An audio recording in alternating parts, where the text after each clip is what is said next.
बर्फ की चादर ओढ़े जो खामोश खड़ी थी, वो चोटियां अब नाम पुकार रही हैं, कह रही हैं, आओ हमें जानो, सिर्फ देखो नहीं, महसूस करो। हिमालय आज फिर रास्ता खोल रहा है, पर सवाल है, क्या हम इसके लिए तैयार हैं?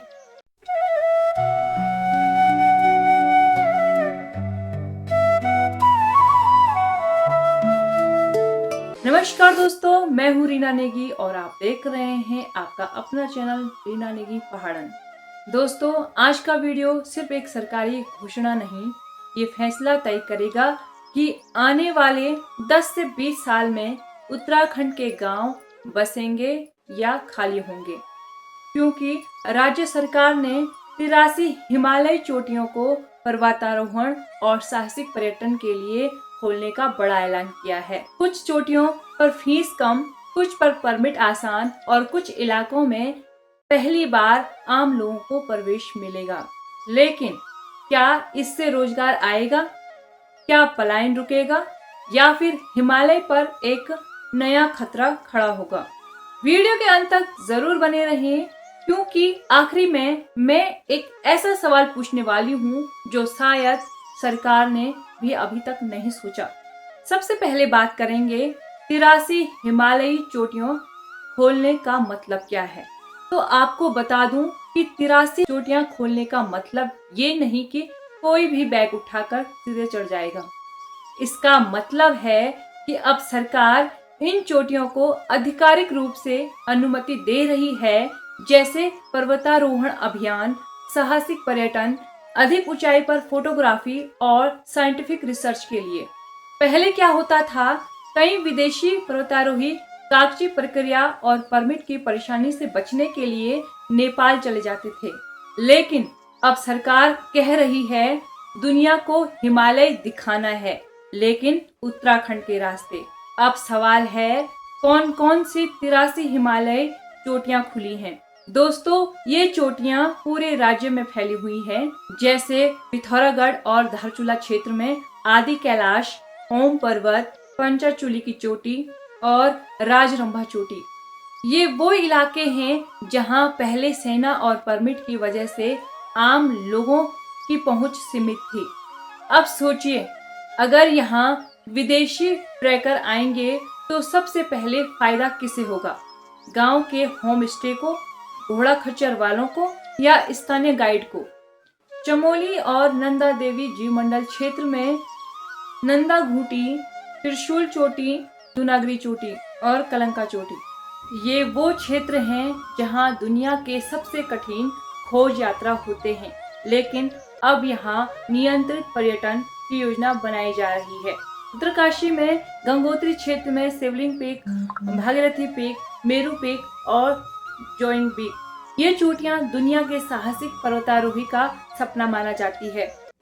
रुद्रप्रयाग और केदारनाथ क्षेत्र में चौखंबा पीक, केदार गुम्बद, यहाँ धार्मिक पर्यटन के साथ एडवेंचर टूरिज्म भी जोड़ा जा रहा है। लेकिन असली सवाल अब शुरू होता है, इन चोटियों पर आने वाले लोग रुकेंगे कहाँ और खाना कौन देगा, रास्ता कौन दिखाएगा, और सबसे जरूरी, क्या गांव के युवा तैयार हैं? क्योंकि अब टूरिज्म सिर्फ मंसूरी या नैनीताल तक सीमित नहीं रहेगा। अब बात केवल मंसूरी, नैनीताल, ऋषिकेश की नहीं होगी, अब बात होगी सीमांत गांवों की, उन गांवों की जहां आज स्कूल बंद है, जहां घरों पर ताले लगे हैं, जहां बुजुर्ग इंतजार करते हैं कि कोई लौट कर तो आए। लेकिन दोस्तों, अगर पर्यटक इन संवेदनशील इलाकों में पहुंच गए तो क्या होगा? क्या हिमालय संभाल पाएगा या फिर हम अपनी ही जमीन को एक और भीड़-भाड़ वाले शहर में बदल देंगे? और सबसे बड़ा सवाल, क्या इस बार फायदा सच में पहाड़ के लोगों तक पहुंचेगा या फिर फायदा कोई और ले जाएगा? सोचिए, विदेश से आए ट्रैकर्स आपके गांव में रुकें, आपके घर का खाना खाएं और आपकी संस्कृति को जानें। यह है सस्टेनेबल टूरिज्म, जहां पहाड़ बिकता नहीं बल्कि पहाड़ को समझा जाता है। लेकिन क्या सिर्फ पर्यटक आने से गांव समृद्ध हो जाएगा या फिर बाहर वाले आएंगे और फायदा भी वही लेके जाएंगे? आइए अब बात करते हैं सबसे अहम मुद्दे की, वो है रोजगार। दोस्तों, अगर यह योजना सही तरीके से लागू हुई तो पहाड़ के युवाओं के लिए गेम चेंजर हो सकती है। इससे पैदा होने वाले संभावित रोजगार हैं ट्रैकिंग गाइड, पोर्टर और सपोर्ट स्टाफ, लोकल ट्रांसपोर्ट और होम स्टे और गेस्ट हाउस, लोकल फूड और हेलीकॉप्टर, रेस्क्यू और सेफ्टी ट्रेनिंग। सबसे बड़ी बात, पलायन रुक सकता है। जब रोजगार गांव में रहेगा तो शहर जाना मजबूरी नहीं रहेगा। लेकिन एक सवाल डराता भी है, अगर भीड़ बढ़ी तो क्या पहाड़ सह पाएगा? अब बात करते हैं सबसे संवेदनशील मुद्दे की, वो है पर्यावरण और सुरक्षा। दोस्तों, हिमालय कोई पिकनिक स्पॉट नहीं है, यह हमारी नदियों का स्रोत है, हमारी जलवायु की ढाल है और हमारी पहचान की जड़ है। अगर बिना प्लानिंग कचरा बढ़ा, पेड़ कटे और नियम टूटे तो 83 हिमालय चोटियां खोलना वरदान नहीं, अभिशाप बन सकता है। इसलिए जरूरी है सीमित परमिट, स्थानीय लोगों की भागीदारी और सख्त पर्यावरण नियम। पहले पहाड़ फिर पर्यटन। अब आखिरी सवाल, क्या यह फैसला पहाड़ के लिए है या सिर्फ पहाड़ पर? दोस्तों, 83 हिमालयी चोटियां खोलना एक ऐतिहासिक मौका है। यह मौका पहाड़ को रोजगार देने का, युवाओं को लौटाने का और दुनिया को यह दिखाने का कि हिमालय सिर्फ ऊंचा नहीं बल्कि संवेदनशील भी है। अगर सरकार, स्थानीय लोग और पर्यटक तीनों जिम्मेदारी निभाए तो यह फैसला उत्तराखंड की तकदीर बदल सकता है।